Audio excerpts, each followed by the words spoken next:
Good morning everyone, welcome back to my channel Soma and Shubho daily vlogs. কেমন আছো সবাই? আশা করি সবাই ভীষণ ভালো আছো। আজকের ব্লগটা শুরু করছি আনাজ কাটা দিয়ে, সকালের জলখাবারের প্রস্তুতি দিয়ে। শসা পেঁয়াজ নিয়ে কাটতে বসে গেছি। সকালবেলা উঠে একটু সময় পাইনি, সেই জন্য একেবারে কাটাকাটি করতে বসে গেছি। সেই সঙ্গে ব্লগটাও চালু করে দিলাম। কালকের ব্লগটা কেমন দেখলে অবশ্যই কিন্তু কমেন্ট করে জানাবে। আর আমাকে সবুজ শাড়িতে কেমন লাগছিল জানাতে ভুলো না কিন্তু। মাঝিবাবু পিছন থেকে পশ্চাৎ নাচাতে নাচাতে যাচ্ছে। কোথায় যাচ্ছে? বাথরুম যাচ্ছে মনে হয়, গামছা নিয়ে। যাই হোক, আমি এখানে কিছু বলছিলাম, কিন্তু পাখা চলছিল বলে মানে আমার বাপি যাচ্ছে ব্যাগ নিয়ে কোথায়। সব যে যেখানে পাচ্ছে যাচ্ছে। ওই যে আমার গামছাটাকে নিয়ে তালগোল পাকে কী করছে ভগবানই জানে। আমি এখানে ভালো মেয়ের মতো চুপচাপ শশা খেতে যাচ্ছি, কারণ মুড়ি দিয়ে শশা খেতে হবে। আবার মাঝিবাবু আমার ডিস্টার্ব করতে চলে এলো পিছনটা নিয়ে। আচ্ছা, এই ক্লিপটা কি সুন্দর না? পুজোয় নিয়েছি। গোলাপ ফুল, কালো গোলাপ। কালো গোলাপ কিন্তু সচরাচর সব জায়গায় পাওয়া যায় না। খুব ভালোই লাগে। অ্যান্ড চলো আমি কাটাকুটি করি, তোমরা ভিডিওটা দেখতে থাকো। খেয়ে বেরোবি তুই? না, এখন খেয়ে বেরোবো। হ্যাঁ, এসে খাবো তো। না কাজে তো মনে করতাম রান্না কাজে মুড়ি দিয়ে আসার সময় নিয়ে চলে আসবো। হ্যাঁ, সে যা পাও কিনে নেবে, যাওয়ার সময় কিনে নেবে। আচ্ছা তার মানে মুড়ি দিয়ে দিই, চলো। ও যখন বলছে খেয়ে যাবে না, তাহলে এত তারা কি? তো বড় কেউ পরে রেখে দেবে। বলতে পারে না, দেখি বলতে হবে। চলো কেটে ফেল। তুমি বসো। এই দেখবি। মাংস আনতে যাচ্ছে। না না না, মা বলছে খাইনি অনেকদিন। আমার তো ওই রকম বললাম, আমি আবার সব জিনিস খাই না, তেলে ভাজা পেঁয়াজ খাবে বলছে বেশি করে। মাংসের কথা বলিনি একবারও, মাংসের কথা একবারও বলিনি। আমি বললাম মাংসটা তাহলে এখান থেকে নিয়ে নেই। খাবার কথা আমি কিচ্ছু কোনোদিন বলিনি। না স্যার, আমি কিছু বললুম? হ্যাঁ বলেছো।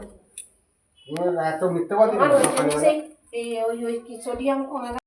কত আনাজ কেটেছি দেখো। শশার খোলা, আলুর খোলা, পেঁয়াজের খোলা, রসুন খোলা। বাপরে বাপ, দেখে তো মনে হচ্ছে আনাজের থেকে খোলাই বেশি। এই যে এত পেঁয়াজ কেটেছি, একেবারেই কেটে নিলাম। তার কারণ ডবল করে আবার কাটতে হবে, সেই মুড়ির সাথে খাওয়ার জন্য। মুড়ির সাথে খাওয়া হয়ে যাবে সবার মিলে, তারপরে মাংসের সাথেও হয়ে যাবে। চলো টিফিন করে নিই টিভি দেখতে দেখতে।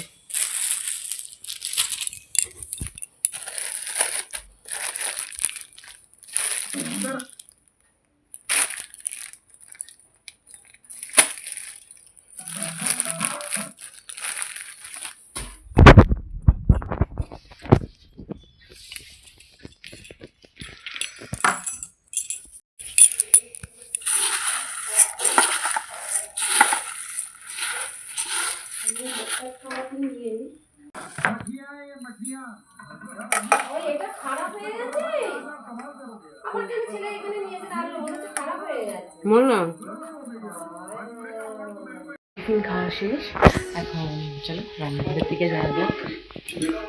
টমেটো কাটতে হবে একটু পচা মতো, কিন্তু এটাকে সাইজ করে কাটতে হবে। চলো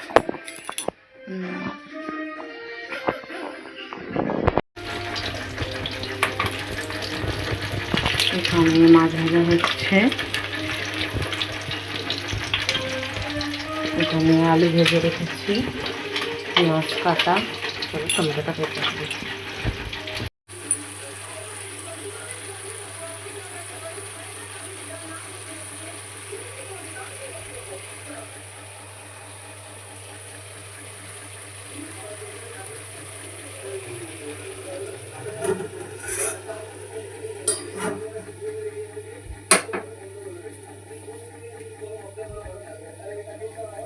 চান টান ছেড়ে বসে আছি, এবার একটু করবো ভিডিও এডিটিংয়ের কাজ। বোরিং মেখেছি তো, তাই একটু মুখটা বেশি ফসা লাগছে। আচ্ছা চলো একটু কাজ বাজ করেন, আজকে একটু বাদে ভিডিও এডিটিংটা করতে না করলে ভিডিও দেওয়া যাবে না। চলো, তোমাদের জন্য সুন্দর সুন্দর করে এডিটিং করছি, তো কষ্ট করছি, একটু তো সাপোর্ট করো প্লিজ। খাওয়া দাওয়া শেষ করে শুয়ে পড়েছি।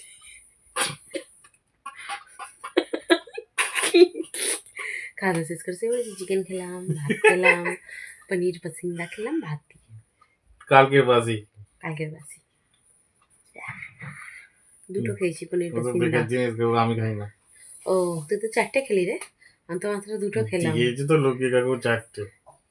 লুঙ্গি কাকু, হাই লুঙ্গি কাকু। লক্ষ্মী কাকু বড় ব্লগ দেখে। না দেখে না, চল একটু শুই, 2:30 বাজে, বিকেলে উঠে এবার বেরো। ঘুম থেকে উঠে রেডি হলাম, এবার বেরোবো, ডিউটি যাবো। তার আগে একটু দেখি কোথায় ঘোরা যায়।